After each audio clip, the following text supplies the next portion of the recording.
Dear friends and my dear students, welcome.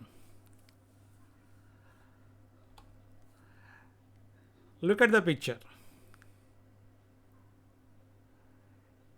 ఇక్కడ test ట్యూబ్లో ఉన్నది కొబ్బరి నూనెలో 3 రకాలు. కొబ్బరి నూనె రకరకాల కొబ్బరి నూనె తీసుకున్నాను. అవన్నీ కూడా ఏవి కూడా మిక్స్ కాలేదు. ఎందుకు మిక్స్ కాలేదు? అలాగే ఇక్కడ మనము కుకింగ్ ఆయిల్ తీసుకున్నాం. ఒక 4 టైప్స్. ఈ 4 టైప్స్ కూడా ఒక టెస్ట్ ట్యూబ్లో తీసుకుంటే మిక్స్ కాకుండా అట్లాగా మనకి లేయర్స్ కింద ఫామ్ అయ్యాయి. మరి వీటికి కారణం ఏంటి?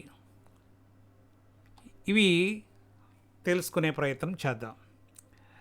ఓకే ఫ్రెండ్స్, మరి వీటి గురించి తెలుసుకునే ముందు నా ఛానల్ సబ్స్క్రైబ్ చేస్తారా? సబ్స్క్రైబ్ చేస్తే థ్యాంక్ యూ సో మచ్. చేసుకోకపోతే వెంటనే సబ్స్క్రైబ్ చేసుకోండి. అలాగే ఇలాంటి సైంటిఫిక్ వీడియోలు మీరు పొందాలంటే, అలాగే మీ యొక్క క్లాస్ సంబంధించిన ముఖ్యమైన లెసన్స్ కూడా నా యూట్యూబ్ ఛానల్లో ఉంటాయి. మీరు నేరుగా పొందాలంటే సబ్స్క్రైబ్ చేసుకోవడంతో పాటు బెల్ ఐకాన్ మీద ప్రెస్ చేయాలి. ఓకేనా? వెంటనే నోటిఫికేషన్ వస్తుంది. ఓకే, ఇక్కడ మీరు మీ స్కూల్లో రకరకాల ప్రయోగాలు చేస్తూ ఉంటారు. చేశారు లేదో? ఒక పదం మీకు గుర్తుందా? డెన్సిటీ. తెలుగులో సాంద్రత అంటాం. సాంద్రత పరంగా మనం రకరకాల ప్రయోగాలు చేస్తాం. ముఖ్యంగా వాటర్, నీటి మీద వస్తువులు తేలుతాయి. అంటే ఏంటి? వాటర్లో ఏదైనా ఒక వస్తువు తేలింది అంటే దానికంటే తేలికైంది కదా. బరువైనవైతే మునిగిపోతాయి, తేలికైనవైతే తేలుతాయి. దీన్ని మనము డెన్సిటీని బేస్ చేసుకుని మనం మాట్లాడుకుంటాం. ఓకేనా? సాంద్రత పరంగా మనము రకరకాల ప్రయోగాలు చేస్తూ ఉంటాం. అలాగే కిరోసిన్ వాటరు, ఆయిల్ వాటరు మన ప్రయోగం చేసేటప్పుడు మనం వేస్తే ఏమవుతుంది? నీటి మీద, వాటర్ మీద ఆయిల్ అనేది తేలుతుంది. అవునా? అంటే ఇవన్నీ కూడా డెన్సిటీ బేస్. ఇక్కడ మనము డెన్సిటీ సంబంధించి బాగా అర్థం కావాలంటే రకరకాల లిక్విడ్స్ మీద మనం ప్రయోగం చేయాలి.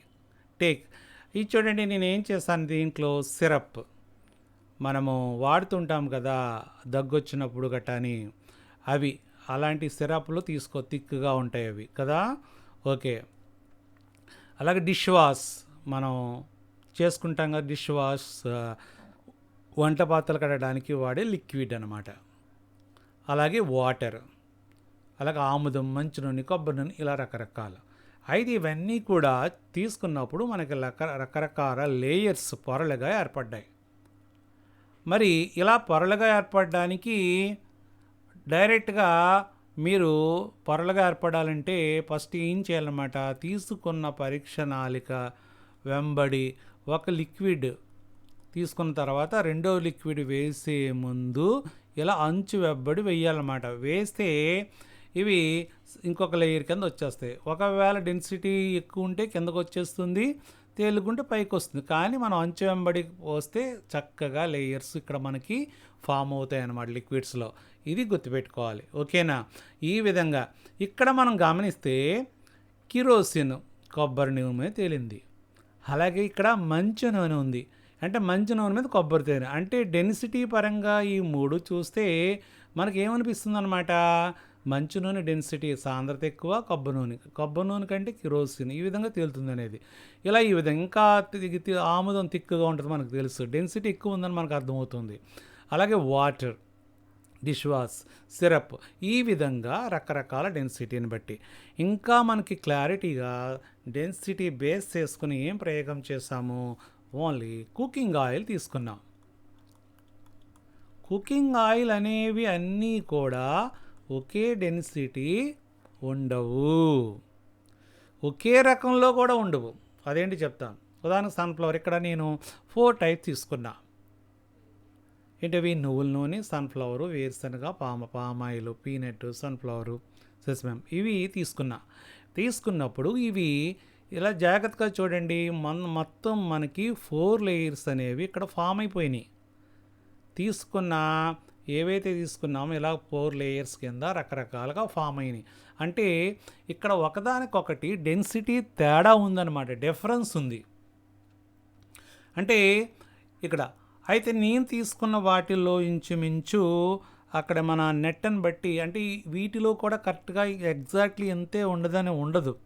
దాన్ని కేజీ ఫర్ మీటర్ అంటే క్యూబిక్ మీటర్లో మనం తీసుకుంటాం డెన్సిటీని. ఓకే, ఇలా తీసుకున్నప్పుడు ఇది ఇంచుమించు మనకి నెట్ దాన్ని బట్టి ఎంత ఉండదు, 920 927.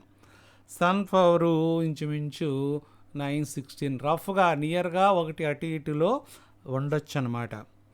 ఇది పీనట్ 912, ఇది 903 904 అట్లాగా ఉండొచ్చు. ఈ విధంగా మనకి డెన్సిటీ ఒకదానికొకటి తేడా ఉంది కాబట్టి ఆ ఆయిల్స్ ఒకదాని మీద ఒకటి ఫ్లోట్ అయ్యాయి అన్నమాట. ఓకేనా. ఒక్కొక్కసారి ఇవే ఆయిల్స్లో తేడా రావచ్చు. ఇంకా కొన్ని నూనెలు బాగా శుద్ధి చేయొచ్చు, లేకపోతే వాటి యొక్క సాంద్రత పెంచవచ్చు, లేకపోతే తగ్గవచ్చు. ఇలాగ మనకి ఆయిల్ సంబంధించి డెన్సిటీ మారుతూ ఉంటుంది. అలాగే సర్టెన్ టెంపరేచర్ని కూడా బేస్ చేసుకుంటారు. ఇంచుమించు ఇది 15 degrees వరకు బేస్ చేసుకుని మారుతుంటారు. టెంపరేచర్ మారితే దాని యొక్క డెన్సిటీ కూడా మారిపోతుంది అన్నమాట. ఆ విధంగా దీన్ని బేస్ చేసుకుంటారు. ఓకే, మళ్ళీ ఇంకొక ప్రయోగం చేశాను చూడండి. ఇది కోకోనట్ ఆయిల్ అనగానే ఒకటే అనుకుంటాం మనం. ఇది తీసుకున్నది మన ఇంటి దగ్గర చూడండి, ఆడించిన కొబ్బరి నూనె ఉంటుంది, ఇంటి దగ్గర ఆడిస్తారు. ఆయిల్ గానుగులో దొరుకుతుంది. ఓకేనా. అలాగే పారాసూట్ ఆయిల్ మనకి మార్కెట్లో దొరుకుతాయి, నవరత్న ఆయిల్ అని. ఈ 3 తీసుకున్నప్పుడు ఒకదాని ఇలా చూడండి డెన్సిటీ. అంటే ఇక్కడ మనకి ఈ నవరత్న ఆయిల్ తేలిక డెన్సిటీ తక్కువ ఉందన్నమాట పారాసూట్ కంటే. ఇలా ఈ విధంగా లేయర్స్ మనకి ఫామ్ అయ్యాయి, చూసారా. దీన్ని బట్టి మనకేం తెలుస్తుంది, సాంద్రత డెన్సిటీ ఆయా ద్రవాలకి లిక్విడ్స్కి వేరువేరుగా ఉంటుంది. ఒకే రకంలో ఉన్నా మళ్ళీ తేడా రావు. ఇప్పుడు ఆడించిన కొబ్బరి నూనెలోనే 2 రకాల, ఒకరు ఒక దిక్కున, ఇంకొక దిక్కున రకరకాల కొబ్బరి నూనె. ఇక్కడ కూడా 2 రకాల ఆడించిన కొబ్బరి నూనె తీసుకుంటే 2 లేయర్స్ ఏర్పడవచ్చు. ఓకేనా. ఈ విధంగా మనకి రకరకాల లేయర్స్ని మనం ఫామ్ చేయొచ్చు. మీరు కూడా చేయండి చక్కగా. ఇలాగ రకరకాల ప్రయోగాలు చేస్తే మనకు అర్థమవుతుందన్నమాట. డెన్సిటీ సంబంధించి అర్థమైందా, జాగ్రత్తగా.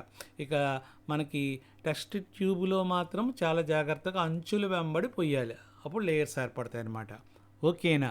మరి డెన్సిటీ సంబంధించి ఇంకొక అద్భుతమైన మనకి వీడియో ఉంది, అది త్వరలోనే మీకు తెలియజేస్తాను. ఓకేనా. మరి మీ అభిప్రాయాలు కామెంట్ బాక్స్లో కామెంట్ చేయండి. సబ్స్క్రైబ్ చేసుకోవడం మర్చిపోవద్దు. ఓకేనా. Thank you.